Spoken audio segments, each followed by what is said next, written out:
Je vais vous montrer comment faire une carbonade flamande. J'ai choisi cette recette parce que c'est une spécialité du nord des Hauts-de-France, un petit peu de la Belgique, et ça reprend vraiment tous les marqueurs d'une région. On aura le pain d'épices, on aura le paleron, les oignons, un petit peu de beurre, du vinaigre de cidre, alors la vergeoise qui s'appelle cassonade dans le nord, c'est comme ça, du fond, de la bière, un petit peu de moutarde, et c'est une cuisson qui va vraiment être une cuisson longue et lente au four pour avoir quelque chose de très compoté. On va maintenant émincer les oignons. Alors c'est très simple, la seule chose qu'il faut faire c'est les couper le plus finement possible. Vous taillez vos oignons en deux pour faire une base assez solide, et là on garde tout, on va pas enlever le talon, on garde tout, ça va cuire 3 heures, il n'y a aucun problème. On va mettre les oignons à compoter tout doucement. Alors c'est vraiment très facile.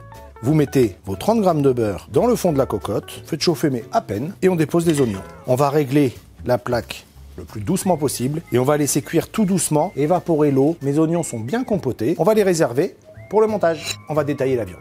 J'ai choisi le paleron parce que c'est un morceau qui est à la fois tendre après une cuisson longue, mais suffisamment onctueux pour faire quelque chose de très doux en bouche. On va le couper en tranches d'environ 1,5 cm. Donc on découpe la viande, alors on ne dénerve pas, on garde tout. La cuisson longue va faire fondre le nerf qui est dedans, vous allez vous régaler. On va maintenant rissoler la viande, alors à l'huile, pas au beurre. Un petit peu d'huile dans la cocotte bien chaude. On va faire nos petites tranches 2 par 2 pour avoir quelque chose de bien rissolé. Voilà, mes viandes sont bien rissolées, je les réserve sur le côté et dans mon récipient de cuisson, je vais ajouter ma vergeoise. On va juste lui permettre d'absorber un petit peu des sucs de viande. Pas la peine de la laisser caraméliser, là on veut ce côté un petit peu sucré. Alors à vous de doser, hein. Moi je mets 30 g parce que j'aime bien ce côté un peu sucré dans la carbonade. Vous pouvez en mettre un peu moins. Et pour contrebalancer, j'ai ajouté le vinaigre de cidre, comme ça va casser un petit peu la sucrosité de la vergeoise. On le fait réduire pour que ce soit réduit de moitié et ensuite on passe au montage. C'est très simple, une couche de viande, une couche d'oignon, une couche de viande. On commence doucement en rangeant la viande dans le fond de la cocotte. Lorsque j'ai mis la viande, je vais assaisonner assez largement et on va mettre un petit peu d'oignon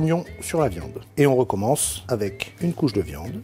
On assaisonne à nouveau. On va disposer dessus quelques brindilles de thym, une feuille de laurier. On va mouiller avec la bière. On laisse bien pénétrer la bière dans la cocotte. J'ai ajouté de la bière ambrée qui a une amertume qui va se marier parfaitement avec la vergeoise. Maintenant, vous pouvez mettre une bière brune, blonde si vous le souhaitez, mais l'idéal, c'est la bière ambrée. Et on complète jusqu'à hauteur avec du fond brun. On va maintenant porter à ébullition et enfourner à 160 degrés pour 1 heure. Pendant que ma carbonade cuit, on va préparer le pain d'épices. Alors, le pain d'épices a 3 fonctions. Il va m'amener ce côté sucré, mais je vais le tartiner de moutarde pour avoir encore une fois un petit peu d'acidité. Et surtout, il va me permettre d'effectuer la liaison de ma sauce. Vous allez badigeonner votre pain d'épices sur une seule face. 1 heure de cuisson douce.